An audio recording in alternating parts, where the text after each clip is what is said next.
yard. Here we are. If I sound like death incarnate, just ignore that. Just ignore that. Hey, you can support me by sending stars. Yes. What? I don't know how to What take that is it? off. Okay, That's well, on I'll my just take it off. Facebook. I'll just take Can you it. take it? That was not the take it off button. Okay. No, that was I the don't know how send you get that button. off there. You do too. You Mm-mm. absolutely do. No. You're kind So of a that's live bait.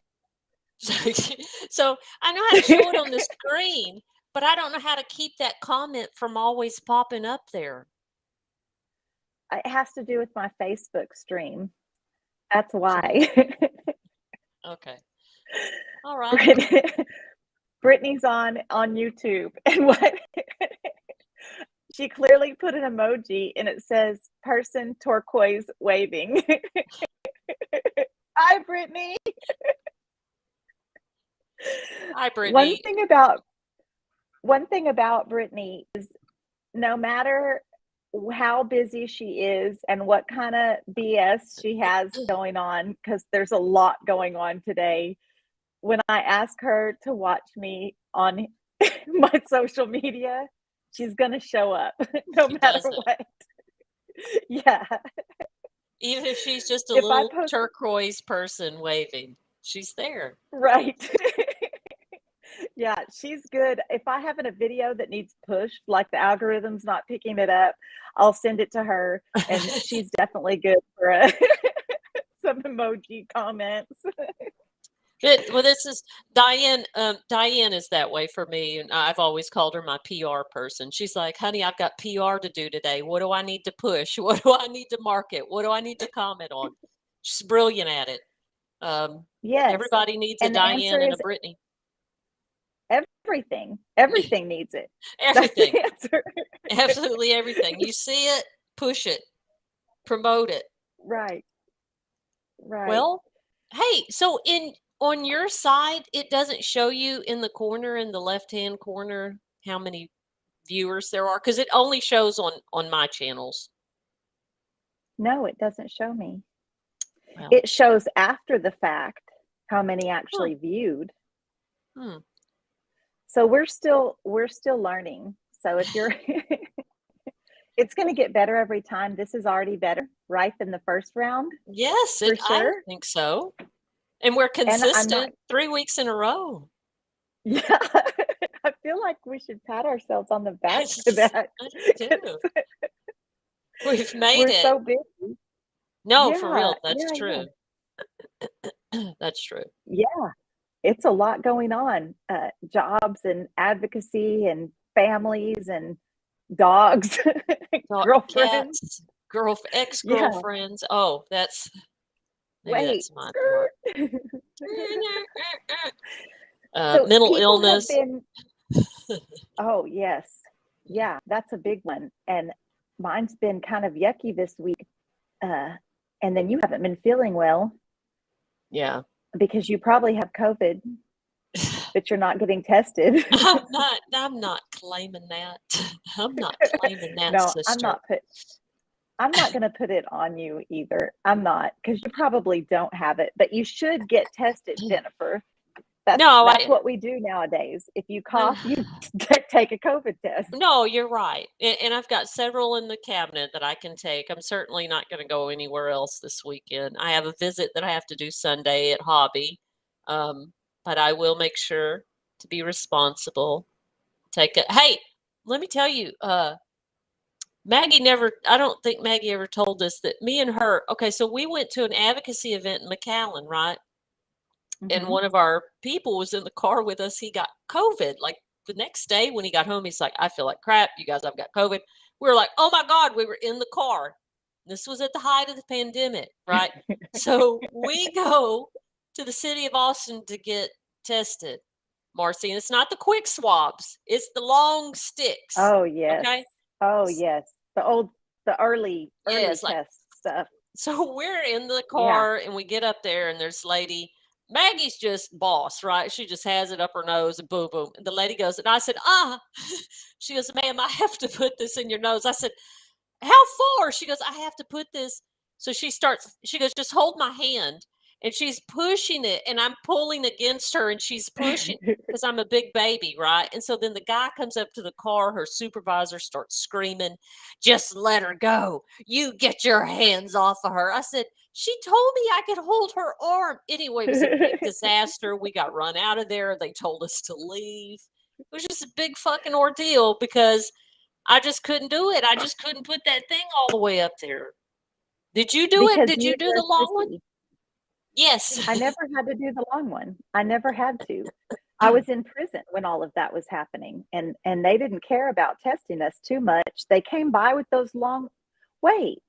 Yeah, nope, and that wasn't even the long ones. They did test us eventually after COVID had been going for about a year and a half, and but they came by and we did it. It was the little swab, and they just watched us, Probably which was did ridiculous right because because nobody's people doing it didn't do right. it. Right. Yeah, Yeah.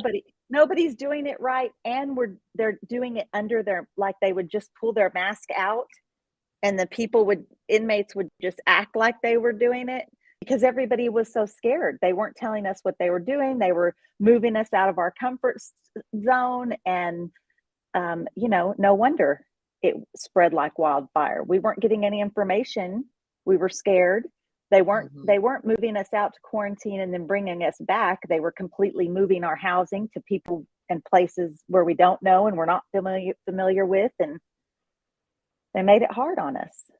Oh yeah. I mean, that's even like when we would over the years get the flu. If you tested positive for the flu, they were going to move you out of the dorm and put you in seg. And me and Alexa had the flu one in 2017, Marcy, when it was so bad. It was so bad. That was when I realized I will never go without a flu shot. I was like, no wonder old people and babies die of this because it was horrible. And me and her just hid under our blankets, and it was a winter vacation. So I didn't have to go to the library because school was out, and she would just go to Braille and come back in and just be dizzy, like seeing spots because we were delirious from fever. But we knew that they're gonna, and what's the point? You're gonna put us in seg where it's cold and the food's nasty and there's no comfort, or I can just stay buried in my blankets in my dorm. But yeah, no, I'll so tell you nobody. what, Jennifer, this is the difference between your Cadillac prison, Oh Lord, the here we Mountain View go. unit, Here we and the go. dungeons where I did my time on the Dr. Lane Murray unit, because they weren't separating you for having the flu. As a matter of fact, I just did a video on it today because someone asked, what happens if to your cellmate if you're sick? And I'm like, well, they get sick too because you're stuck in that box, and it doesn't matter if you've tested. The only thing I've ever seen anyone get moved for was not scabies, but what is that? What is that that's part of strep throat or part of, you know what I'm talking about? Shingles. I've seen people Shingles, get yeah. moved for shingles, and I've seen people get moved for COVID, and that's it. And everything else, you were just suffering and writing it out, and everybody was being exposed to it. So, but let's talk were about they? the snow. I'm getting a whole attitude. They just didn't Oh care about. They didn't care no, about spreading that. you're right. They didn't. Hello, gorgeous junk. I just got to tell you, I really like that name. I just like it. Gorgeous junk. It could mean okay. Um, well, it's not really snow. It's ice. Y'all have a lot of ice there, don't you? It is ice, but it looks like snow. In my yard, it looks like snow. It's really pretty. Gorgeous wants to know, are all the women's prisons in Gatesville? A lot of them are in Gatesville, but there are so many women incarcerated in Texas that they have to have a plethora of prisons. So they have them in Lockhart, in Dayton, Gatesville. I don't know if they still have the Bridgeport.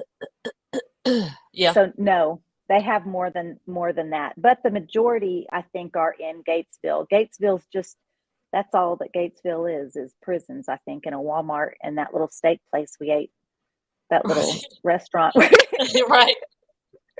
That's all it is. It's a prison town. It's mainly women's prisons. There is a men's unit there. Hughes is there, and also those women's units used to be Texas Youth Commission places where boys. There is a little cemetery outside of Lane Murray, in between Lane Murray and Sycamore Hilltop, that Sycamore. area over there. Yeah, Mm-hmm. it's a little cemetery where where they used to bury little kids that they murdered and who died of neglect and sickness when it was a boys' home, Gatesville Boys School, Reform School. Terrible history, and that's really all Gatesville's got for itself. And that Walmart. Been to that Walmart. I was going to buy some cat pajamas there, and I didn't. That's Alexa. But she sees we're live. She sees Yeah. it. She does this to me. She's done it to But me before. clearly 3 weeks of consistency is not enough for everyone to understand that we're in this. We're in it. So We're in it to win it. Wednesday nights at 7:00, we're here talking about prison and life after prison and all the things that come with that. So, Well, I mean, we have to start. We're going to look, we're doing one thing at a time here, Marcy. We've got our channel. Next week, we'll be streaming directly to the new channel, and everybody will be directed to go there to see all of our content on YouTube. And we'll start marketing every week. This is what's going on the Rec Yard this week. So we're going to get it together. Look, one thing at a time. We've done it. Look how our restream is going now. You know where to click certain buttons. I know how to. Well, can you pin this comment? I feel like you're dropping your job because Gorgeous Junk is talking about my mama. She's talking about the panel discussion. Oh yes, it was great. Yes, your mother had us all in tears. She stole the show. Yeah, your mom was super sweet and vulnerable, and I'm so glad that she was able to join us for that discussion. It was perfect. How did y'all feel later afterwards? Did you have to decompress, or did you talk on the way home, or you just compartmentalized it?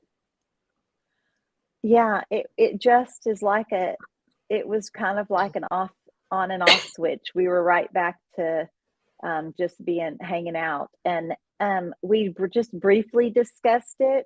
So we were on a panel discussion, y'all. We were at the Capitol in Austin, in front of some representatives from some lawmakers, right? So it was important, and we were just talking about women incarcerated, the impact on their families, and my mom participated in the panel discussion with us, and she got a little emotional a couple times, but then she recovered, right? So I just love that she showed her vulnerability, but then like bossed up and told the information that needed to be told. So I was really impressed with her. She was nervous. So I was just excited that she did so well. So we talked just briefly about that, but we went and had dinner with my kid afterwards, and my kids, they don't want to talk about prison or that, they don't ask me about my social media. They don't ask me about even the production with Rosie. They really don't ask about all of that. They want to talk about their jobs and school and right. So yeah, we were just back into understandable, right? They just, I think my family will talk about it sometimes, but a lot of times we just, I don't know, like it's hard. It's hard, but I thought your mother did excellent. She was perfect. Like she seemed like she had done this many times before. Yeah, I think she did great. I was really happy with it, and Yeah. Yeah. That families not wanting to talk about prison, or it just seems like that's because of our jobs and because of social media and because of advocacy. That's almost just the first place my mind goes with when anything comes up, you know, is how are the ladies in prison handling it? Or this, if this had happened when I was in prison, this would have been, I mean, even it snowed today and somebody, I made a little video and I was at, or it icy snowed, right? But it Right. looks like snow in my front yard. So I just went outside and I just remember when it would snow in prison, how somebody would be like, it's snowing, and everybody would run to the back of the dorm and look out the little rec yard window and see the snowflakes just to get a little glimpse. And the laws would be like, get out from back there, get away from the door, out of place, you're out, I'm gonna start writing cases, you know, Right.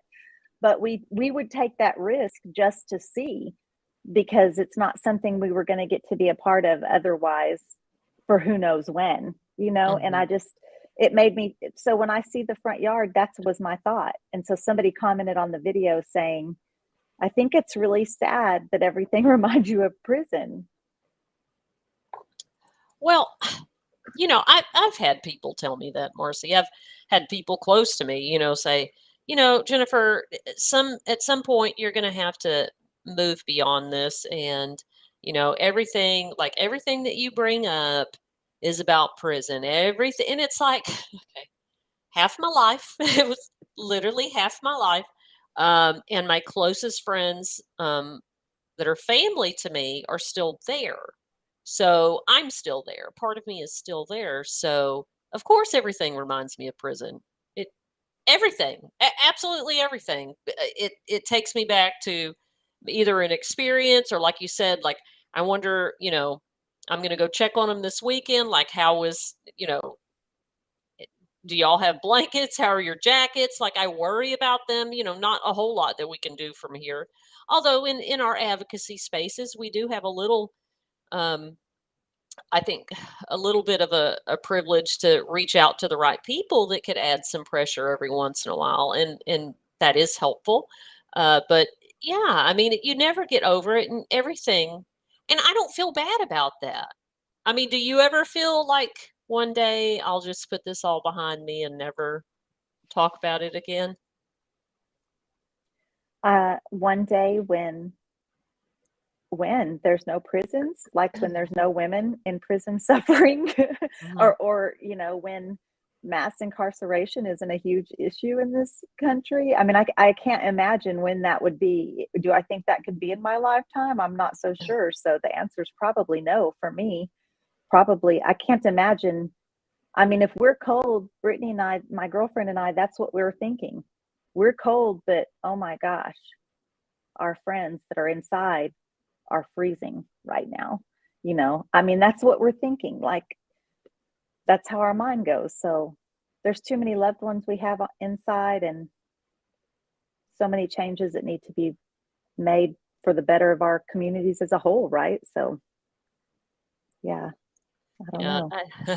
I don't really ever foresee my life's purpose diverging from any of those, those things concerning advocacy. You know what I mean? Like, how do you, I mean, and I have friends that are like, I got my job at UPS or Walgreens. I've made a new life. I don't want to look back and I don't want to deal with it. I care about them.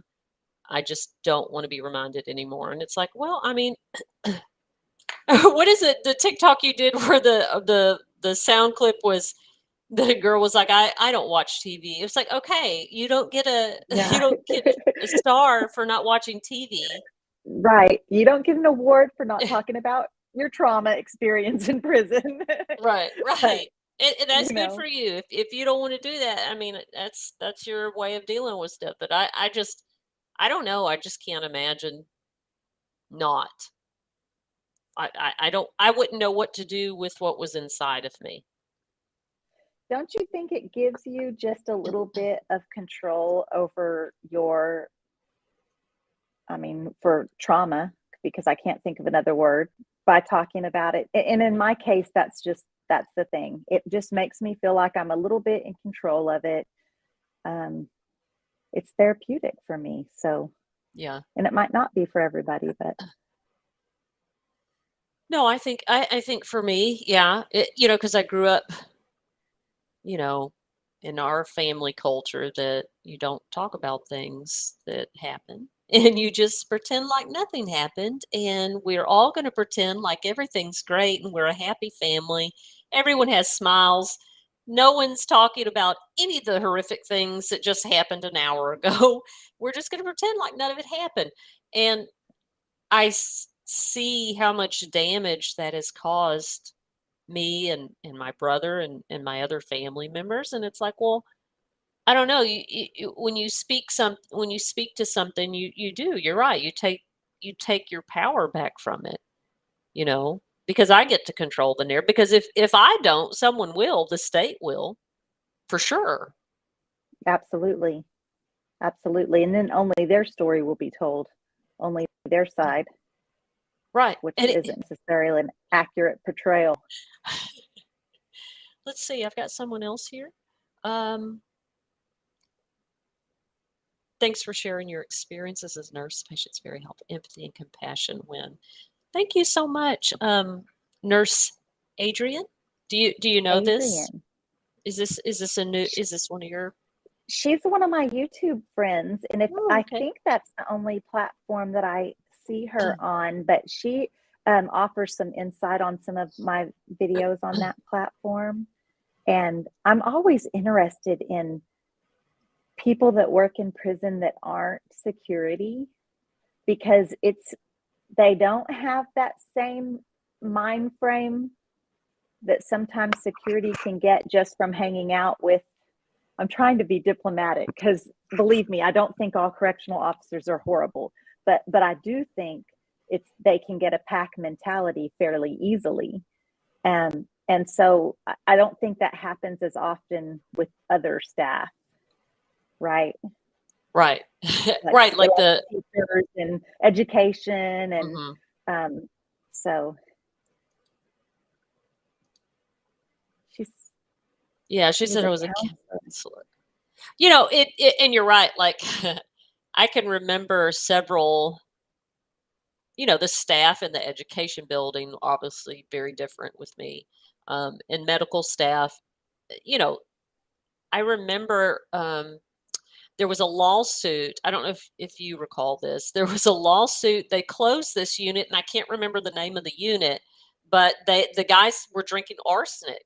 It was in their water. It was contaminated, and so this guy he was fixing to be released, but he had put in for his medical records. He was like, why do I keep getting sick like this? So one of the nurses pulled him aside and said, I shouldn't tell you this, and they tell us not to, but y'all are drinking arsenic. Do you ever notice that the staff doesn't drink water here? We all drink out of bottled waters. He was like, what? She was like, mm-hmm. So when you get out, just check. So he got out and pulled all the records from the city, the water, all of it. Big lawsuit.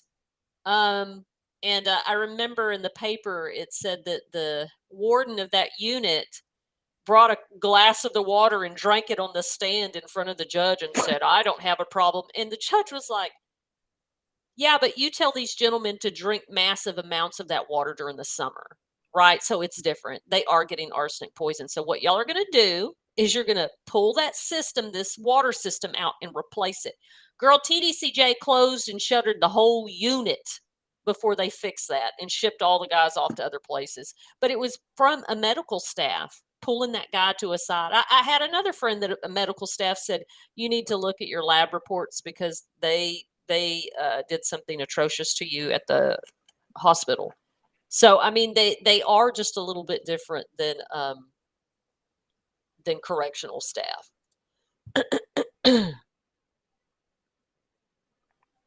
A few times we'd have to go to prison. The guards would usually abandon us in the yard, not escorted. Super fun. Well, I mean, I'm not surprised. I'm not surprised that they weren't following protocol or doing any of that. Yeah, I'm not surprised either, but that just goes along with, I mean, just like we've talked about the issue with security in prisons anyway, understaffed, underpaid. Um, you know, that's a lot of them, someone that's understaffed and underpaid and works in a harsh environment oftentimes doesn't care too much about following protocol all the way, which in a prison is, you would think it should be the complete opposite, right? So, Well, and I love that she says this. That they all really cared about the success of the women. Um, I appreciate that, ma'am. And yeah, yeah. It's so hard to find folks that are willing to come in and run a program, be a part of a program, and really care about our success and not just as a job or a paycheck. You know. and as an inmate, and when you're in that environment and you're talked through or you're talked down to, and you're not felt seen or cared about, when one person that's not another person that's incarcerated talks to you with decency, it has a physical effect. I can't tell you the few times that that's happened where I just almost just want to burst out in tears. Like that's what kind of emotional reaction that brings. It sounds so sad now that I'm saying it out here, but in there, I felt silly for having that reaction. But, upon reflection, obviously that was because I didn't get that. So for someone to show you a little bit of humanity, it can be, it's really important. Yeah.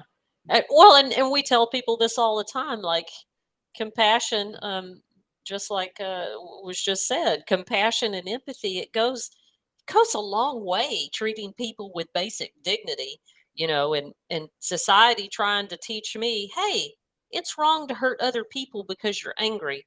Um, well, the best way to teach me that is to show me what that looks like, and often that was that was not the case. I want to Trying to get to these videos too. Oh, Don't, okay. don't. Okay. Jennifer has a video to show us, but I do want to see, because Nurse Adrian's talking about compassion and acknowledging a person's experience matters, and it And is it's free. free. And Yeah. yeah, and it matters out here too. That's the quote of the day because it matters, period. It matters inside of prisons, outside of prisons. Let's see. Gorgeous wants to know, are correction officers in women's prisons women, or is it a mix of women and men?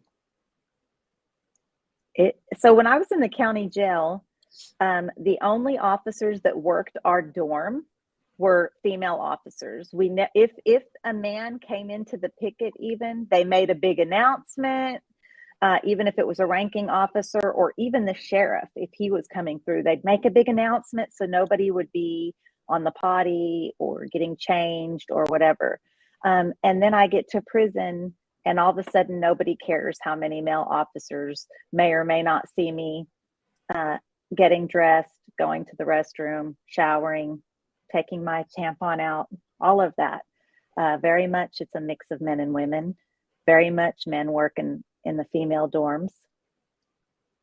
Yeah. It's shockingly, way back in the day, men used to be able to even pat search you, which I can only imagine how horrifying that was. But again, I'll have to touch again on. I can see us we're going to have a showdown one day, Mountain View versus Lane Murray. It's going to be a boxing match. Because it's true. Like, again, how different cultures at different units are. We had our problems with male staff, but for the most part, again, things were followed by protocol there pretty strictly. And again, like we talked about before, I don't know if that's because the people in protective custody there were high profile or death rows there. There's a lot of media scrutiny at that unit. It's very, I don't know. I don't know why it was always strict by the policy, but it was. So when men came in the dorm, and it wasn't very often, we would have men work the dorm, but most of the time it was women, and it was like, man on the floor, It was highly controlled. They were kept out of like, I can only remember just a few occasions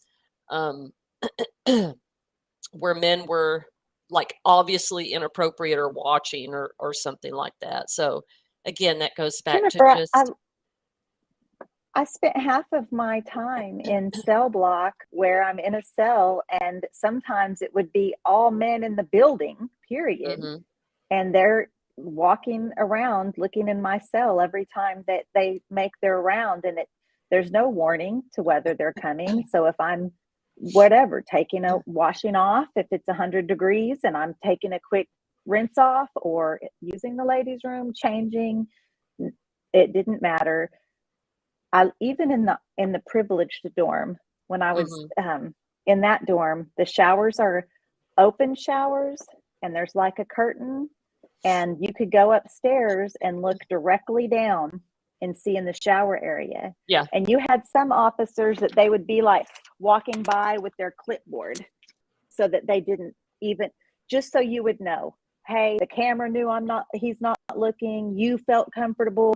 He just would walk up that part like this and then take it down and finish his rounds. And then you had other men officers that would walk to the top of the stairs and stand there and the whole shift for as long as they could. And so when you're coming in from the kitchen and outside yard and all of these jobs and you want to go to the shower, your options are to sit in your own filth and be uncomfortable. And sadly, it got to where I just even showered. I just would go shower quickly, but because what do? That's the environment that we're in. And Nisi's on here, and she was at Murray with me, and she's calling it out. She knows that was F dorm. So yeah, and that's crazy because it's, I did a little when I was 18, so I was in F dorm, FC back when it's still 4 pods, right? It is. Okay. Well, it used to be a gym, but I think they changed that to like where they did the dog program for a while. I don't know if the dog program's still there, but yeah, the shower. And back then we didn't have any curtains, period. Like the showers were just straight up open. But yeah, like at Mountain View, I mean, that kind of stuff does happen, but for the most part, the men don't walk the runs in cell block. They don't. It's the women. They stay in the picket and pop the doors. But now at Crane, that's a totally different story. I remember being 19, 20 years old, and we had showers and a catwalk, no cameras, but it was a catwalk in 5 dorm, the barn. And yeah, I mean, I was in there showering and I looked up and there is the male officer standing there. I mean, just straight up looking down. And I mean, there's nothing you can do. There's absolutely nothing you can do. So I made a video, right? Of course I made a video about this. And it was just saying, because somebody asked me this very question. So I just briefly described that scenario in F dorm with the showers where some officers, and they said, so the feedback from some of that was, well, it's because a lot can happen in the showers, and the showers is where people like to go to fight and FUCK, and that's why they have to. Well, but I'll tell you what the difference is. The difference is someone who's doing their job and walking by and maybe glancing to make sure no one's fighting or hurt or being held hostage or whatever you think happens, but glancing and moving on. But it's clearly a different story when someone's gawking inappropriately. Right. Yeah. No, yeah, because this guy was leaned up, just straight looking. I mean, there was, Crane was very much, very much just like Lane Murray in that regard. Male officers were horrid, like horror stories growing up when I was younger, when I was at Riverside with male staff. Yeah. I was going to put her comment up here. Right. I mean, and really, she's right. Nobody's going to believe you for the most part anyway. They really, I remember even at Mountain View, there was a male staff that the officers really liked. I didn't really care for him, but everybody liked him.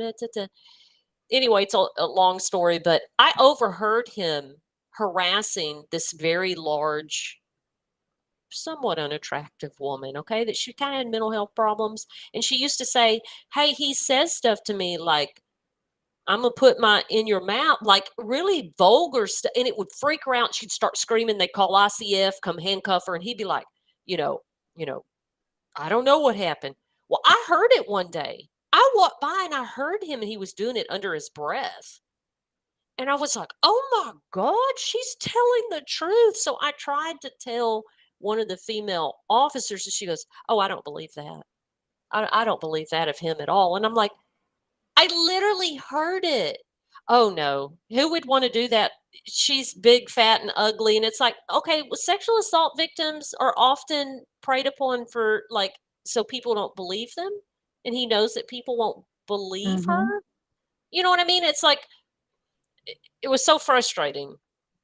Um, yeah, so hard to get people to believe when stuff would happen there.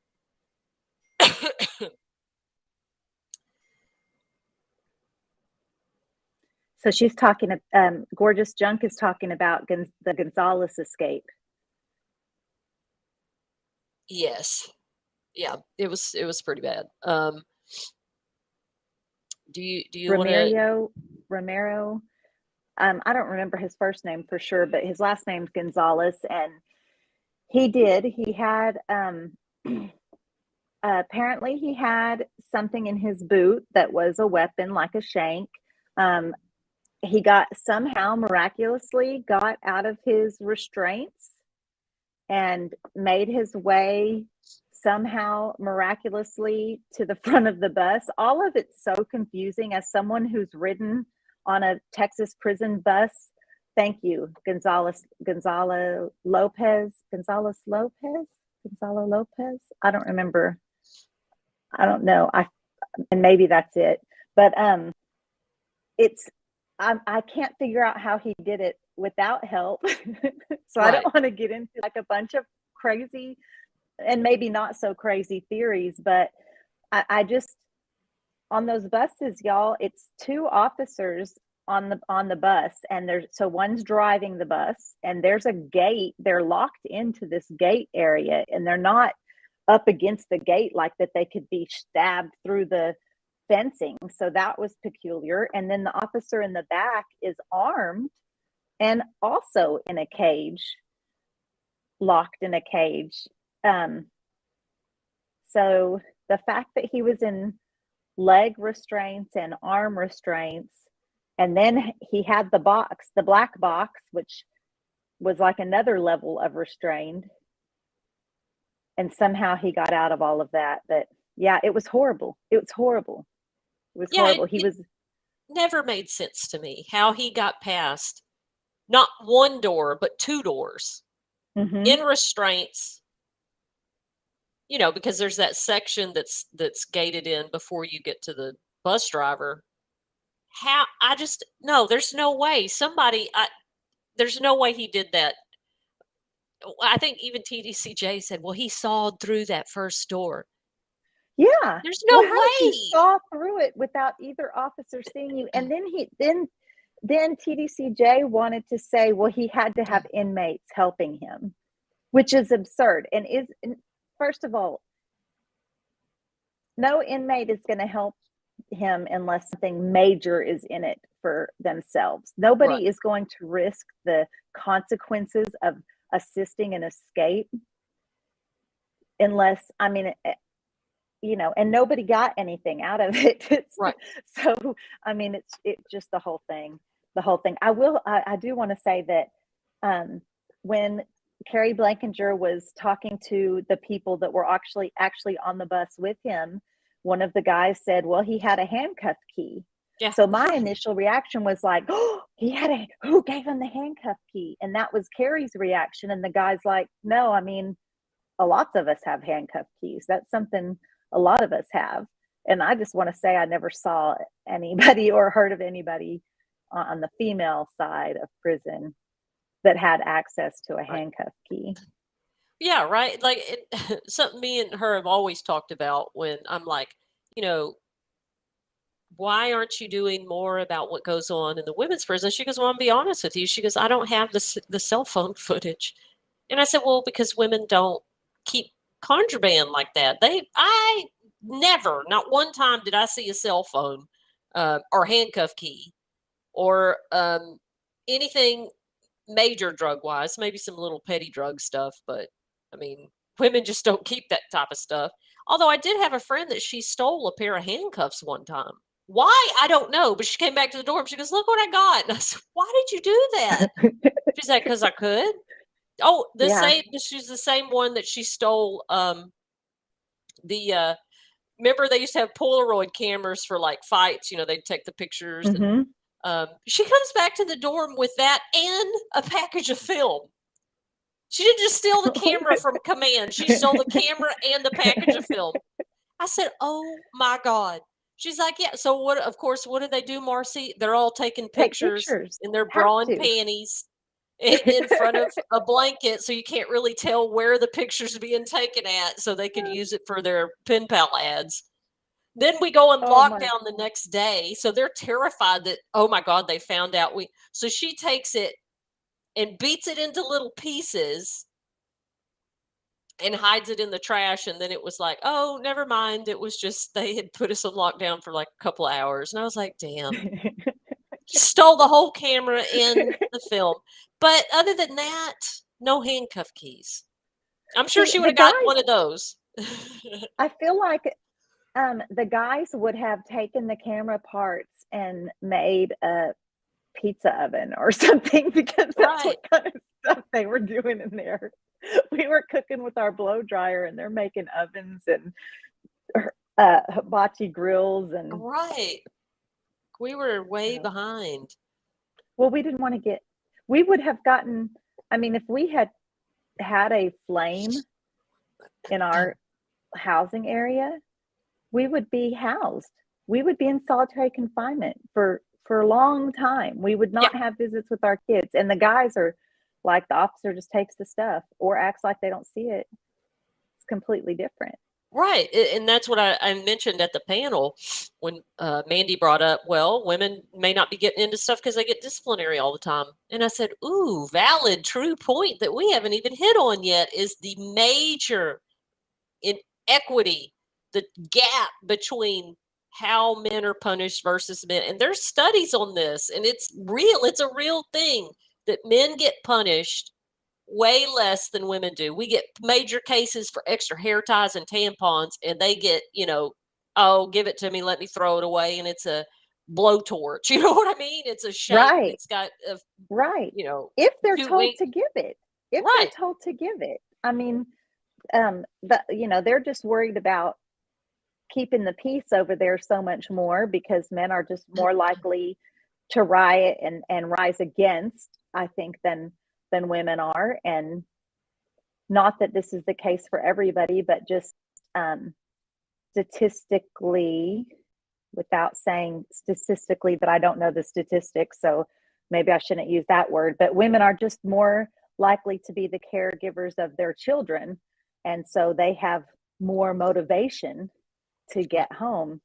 And that's not always the case because obviously there's lots of times that that's not the case. But I just wonder if that might be some of the reason that women are a little more timid to buck the system. I'm Sorry, I'm sorry, having to bless you, sneeze a bless bit. you. Golly, you see my eyes watering up.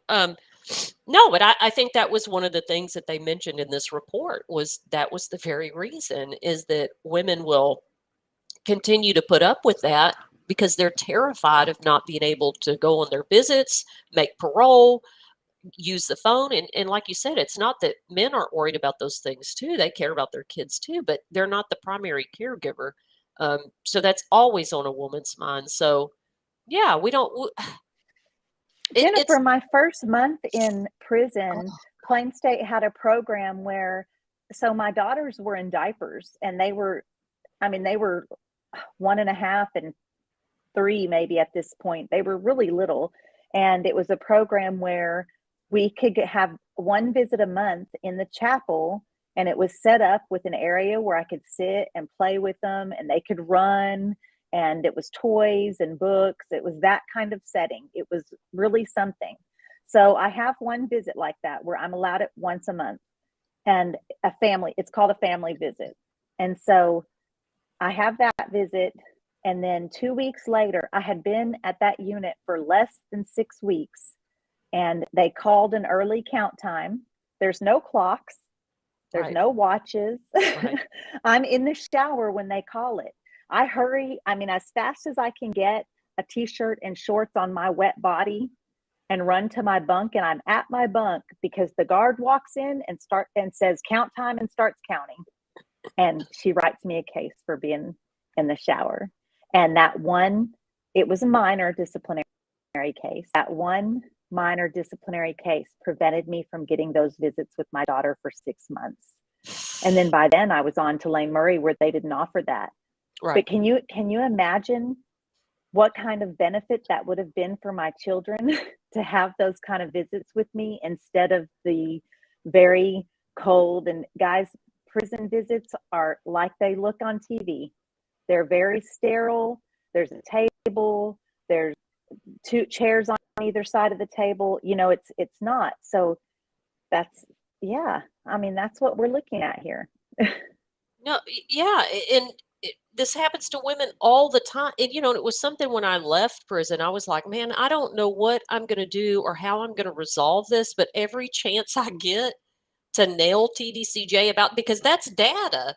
You can prove that. I mean, all you have to do is pull the number of, disciplinary and look at what type of cases those are versus the kind that men get. I mean, you can't dispute that.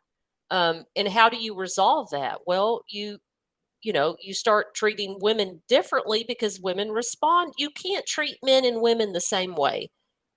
Staff have to have a very gendered, there was a requirement, I think, for the dignity bills to have some type of training to say, hey, when you're dealing with women and you're a male guard, even a female guard, and you're like, hey, I'm giving you a direct order, do A, B, and C. What do most women we know will say? Why? Why? That's just that women just do that. I don't know if we're just socialized to do that or is the way our brains are. I don't know, but men will just do it. Women will say why, and staff take that as being combative and resistant and oppositional when all it takes is explaining why. And it's trying to change that culture with staff to get them to understand that women respond differently, especially women in prison that have had all this trauma. So when a male tells them to do something, why? It's immediately defensiveness for most women, as a trauma response, and trying to get them to understand that women suffer a lot for things that they really shouldn't have to suffer for. Very much so. Very much so. Do we have time to dive into do we have time to dive into pregnant women in prison? Sure. Let's do it. So I did not encounter very many pregnant women because in Texas they house pregnant women at Texas City. And there's a trustee camp that they go to, and that's right by the Texas Prison Hospital.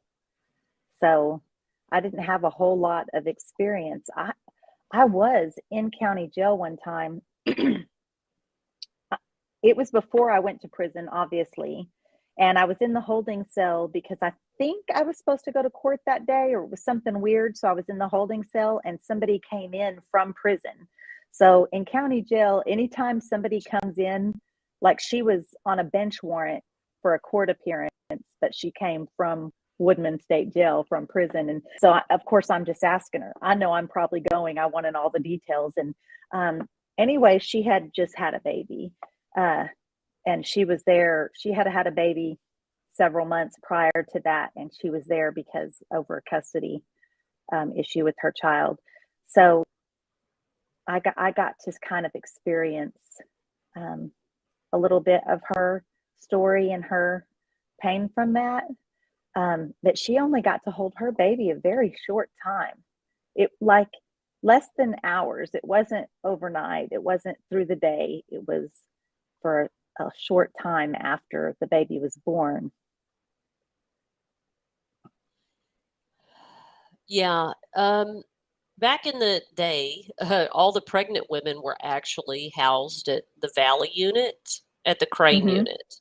And when they got close to having their baby, or sometimes when they went into labor, they would take off and drive all the way to John Seeley, which is in Galveston, to have the baby. So then when Texas City, that unit started housing the women who were pregnant, you didn't really interact a lot with the pregnant women. Because they're all housed there. You may have met them during your diagnostic going through Plain State or in county jail. I met a lot of pregnant women in county jail, which that's a whole nother beast of how pregnant women are treated depending on the county. But yeah, Can I Marcy's, say something real yeah, quick? uh-huh. I want to just jump in and say when they transported those women, especially at that time, they were handcuffed and shackled, big, fat, pregnant, trying to, and sometimes in labor. I mean, if you've ever been big pregnant, you know it's a challenge just to keep your balance, period.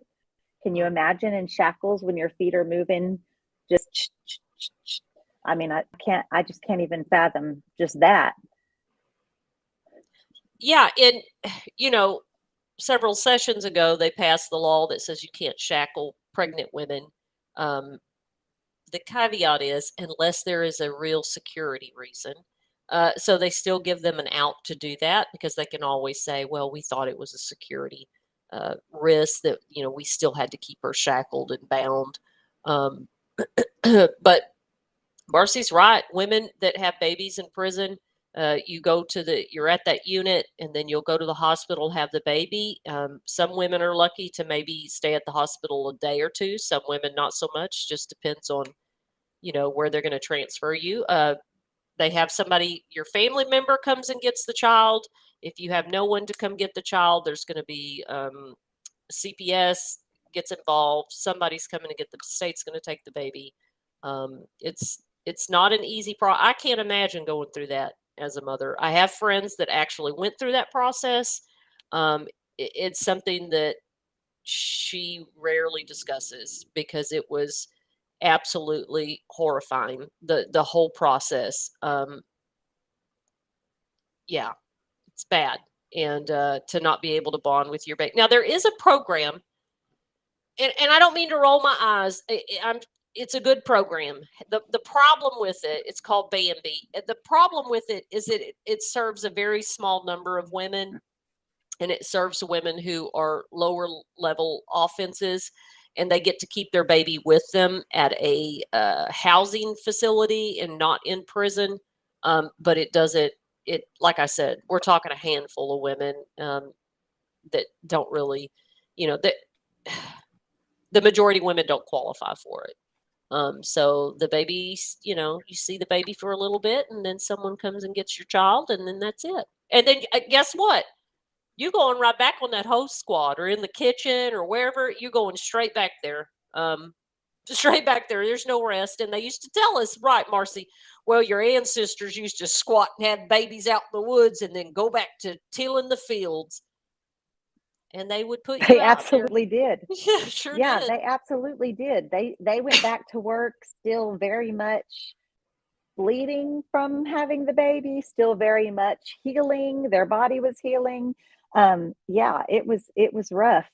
There was something that you said before that I thought, oh, about not a lot of women qualified for that program where they could have their baby with them for a short, and even then it's for a more lengthy amount of time, not forever, right? But not only did not a lot of women qualify, but there were only a certain number of beds. So many more women are in there with low level crimes that could qualify, but there's not enough beds for everybody that could qualify. Yeah. If that And makes sense. yeah. And if you're a woman with big time or a serious charge, you would never ever qualify for that because it's an old apartment complex. It's been converted into like a program, so that you wouldn't be able to qualify that. You just have to go and have your baby and somebody come get it, and that's it. I couldn't imagine that. And I'm not, I don't have children, and I've never had the maternal. I guess I do somewhere inside of me have a maternal instinct as a woman, but I can't imagine giving birth and immediately my baby being taken from me. I can't imagine anything worse. And then women in prison are dealing with scenarios like this, or scenarios where they don't know where their kids are because the state has them, or a family member is not letting them communicate with their kids. And whether you believe that that's right or wrong, it's still, the bottom line is that incarcerated females still dealing with that. So it puts us a little bit closer to the edge, I think. And it's just easier to push a button of somebody that's going through things like that.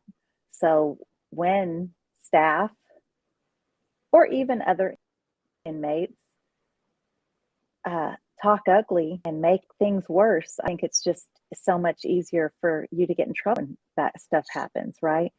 Yeah. Well, too, and Marcy, the number of women that, and I'm reminded because there was something in the news recently about this woman that harmed her children and tried to kill herself. Well, and the children are all deceased, all three of them, because she was in psychosis. Postpartum psychosis is a real thing. It's real. It's not just baby blues. It is psychotic. It's real. And I I was shocked by how many women I would see during my first stint that they would go have the baby. They'd be at Valley. They'd go have the baby and they'd come back. And a lot of them either had postpartum, and there were a couple that really did probably had psychosis. Like, I remember this one lady was tearing out revelations out of the Bible in the day room, because we used to have a shelf full of Bibles in the day room. And she said, I'm going to write a new one because the devil just came out of, like, she was disconnected from her child. Like, she was like, there was a devil inside of me. And it didn't seem like she was just mentally ill on her own. It really did seem connected to her, like, postpartum, and they had to come get her. Like, there were a lot of women that suffered through that on their own without any treatment. And I just can't imagine how horrible that would be for a mother to have to go through all of that stuff alone, essentially. And the other women didn't always know what to do or understand it. They're like, what is wrong with this lady? Why is she talking about her kid like that? And it's like, she's suffering right now. She's got, that postpartum has gone to another level. That's real. It was scary. And then not being able to help them, All you could do is tell staff to come get her, and they don't know what to do. And then the come get her doesn't mean come get her and get her help. It means come get her and isolate her from everyone else, which just is a whole nother. Jennifer, it's almost been an hour. Okay. We're at 59 minutes, and I just can't believe it.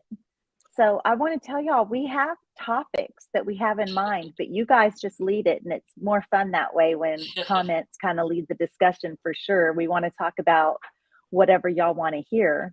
I definitely need to tell everybody about directing them to our new channel. We have an official channel on YouTube now. So you're either watching on one of our Facebooks or one of our YouTubes, but we're going to have a specific YouTube for this show, and it's going to keep getting better and more organized, we promise. Well, so Jennifer, how do they get to tell them how do they get to it? And then I'll put the note in the comment whenever this posts to my platforms. I'll whether you're watching on Jennifer or my YouTube or Facebook or whatever you're watching on, I'm going to put the note on how to get there. But I'll tell us.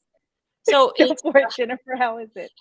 It's called On the Rec Yard Women's Prison Podcast. So we will need everybody's help to grow it because we're going to have to get our subscribers. It's brand new. There's no videos there yet, but we have to wait till it allows us to start to do the live streaming part of it. But that is where we will be streaming from now on. So we want to make sure that you find us there and help us grow our podcast, because we're going to be professional, fancy business ladies like Rami and Michelle. We're going to be business. Yeah, very professional. Oh, thank y'all for hanging out with us. We appreciate y'all so much. And Jennifer, I hope you feel better. I hope you feel better. Thank you. And okay, love y'all. Bye, y'all.